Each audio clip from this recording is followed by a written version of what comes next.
రాజకీయాలు చేస్తున్నామంటే అది ప్రజలకు మోసం చేయడానికి కాదు, ఆసరాగా నిలిచోవడానికి అయి ఉండాలని మంత్రి బొత్స సత్యనారాయణ అన్నారు. విజయనగరం జిల్లా చీపురుపల్లిలో వైఎస్ఆర్ ఆసరా 4వ విడత సంబరాల్లో పాల్గొన్న ఆయన తెదేపా అధినేత చంద్రబాబును ఉద్దేశించి ఘాటుగా స్పందించారు. 4 పచ్చ మీడియాలను పక్కన పెట్టుకుని ప్రభుత్వంపై బురద జల్లడమే చంద్రబాబు పని అన్నారు. మహిళలకు ఏ ప్రభుత్వం చేయని మేలు జగన్ ప్రభుత్వం చేసిందని, సంక్షేమంతో దూసుకుపోతున్న ముఖ్యమంత్రిపై దుష్ప్రచారం చేసుకుంటూ త్వరలో కొందరు పసుపు కండువాలు కప్పుకొని వస్తారని వారిని నమ్మవద్దన్నారు. పెద్ద చిన్న తేడా లేకుండా సభ్యత కోల్పోయి నోటికొచ్చినట్లు కొంతమంది మాట్లాడుతుంటారని తెదేపా ఇన్ఛార్జ్ కిమిడి నాగార్జున ఉద్దేశించి బొత్స చురకలు వేశారు. అనంతరం కేక్ కట్ చేసి ఆసరా చెక్కులను మహిళలకు అందజేశారు.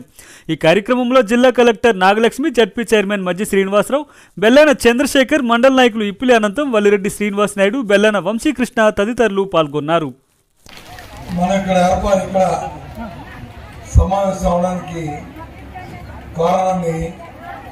నాకన్నా ముందు మాట్లాడిన పెద్దలు చెప్పారు.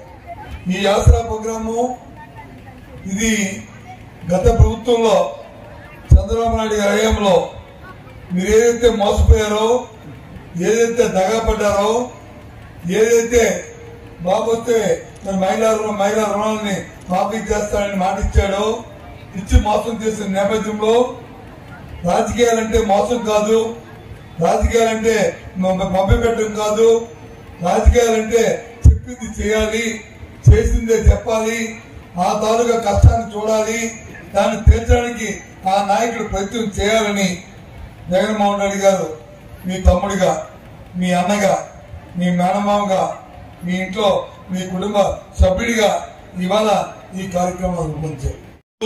ఉన్నాయి టీవీలు, 3-4 టీవీలు, ఈటీవీఓ లేకపోతే ఏబిఎన్ఓ లేకపోతే TV5 లేకపోతే ఇంకోటో పొలకాడ వస్తుంది.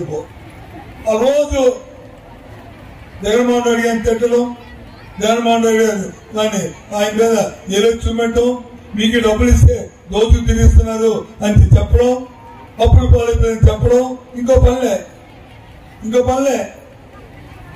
వాళ్ళు. వాళ్ళతో పాటు రేపు నాయకులు వస్తారు. రేపు నాయకులు అడగండి, తెలుగుదేశం అడగండి, ఏమయ్యా మీ 5 సంవత్సరాలు ఉన్నప్పుడు మాకెందుకు ఈ చేతి ప్రోగ్రాం వెళ్ళలేదు, రేపు వస్తే అడగండి. ఆ తెలుగుదేశం నాయకులు వస్తారు, పసుపు చొక్కాలు పసుపు కొండలు వేసుకొస్తారు, మరి నందేయండి ఊర్లో. ఎందుకు మీరున్నప్పుడు ఏం చేశారు, మీ చంద్రబాబు ఏం చేశారు, మరి నువ్వేం చేస్తావు అని అడగండి. వాళ్ళు అడిగిన తర్వాత వాళ్ళు ఏం సంబంధం చెప్పుకోండి. మళ్ళీ మోసం చేస్తూ మళ్ళీ దగా చేయడానికి వస్తారు. ఏనాడైనా సరే ఇక్కడ కూర్చున్న ఎంపీలు కానీ, డిప్యూటీస్ కానీ, లేదు సర్పంచ్ కానీ, లేదు పెద్దలు కానీ, లేదు జిల్లా చైర్మన్ గారు కానీ, ఎంపీ గారు కానీ, ఎవరైనా సరే మీ దగ్గర కానీ ఏదైనా తప్పు చేశామంటే మీరు మాకు ఓటేయద్దు, మీరు మళ్ళీ మమ్మల్ని ఆదరించద్దు, మమ్మల్ని చేయండి, మాకు అక్కర్లే. ఎందుకు చెప్తానంటే మా ధైర్యంతో ఆ కార్యక్రమాలు చేయలేదనే మేము నిజాయితీగా రాజకీయాలు చేశామనే ఒక ఆలోచనతో నేనే కాదు మా పెద్దలు కూడా అలాంటి రాజకీయాలు. కాబట్టి దయచేసి ఆలోచించాలని కోరుతున్నాను. ఏదో వచ్చేసి ఒకదమ్ముడు చెప్పేసి అసలు అసహ్యంగా చిన్న పెద్ద లేకుండా వాళ్ళు నోటుకొచ్చిన మాటలు మాట్లాడుతూ వెళ్ళిపోతుంటుంటే ఇది సమంజసమా? వ్యవస్థలను అడుగుతున్నాను. ఏదైనా గ్రామం వస్తే లేదు ఆ గ్రామంలో ప్రజలకు ఏం చేస్తాం, ఆ గ్రామానికి ఏం చేస్తాం, ఆ నియోజకవర్గానికి ఏం చేస్తాం, మీ అధికారంలో ఏం చేస్తాం, దానికి ఆలోచించండి కోరుతున్నాం.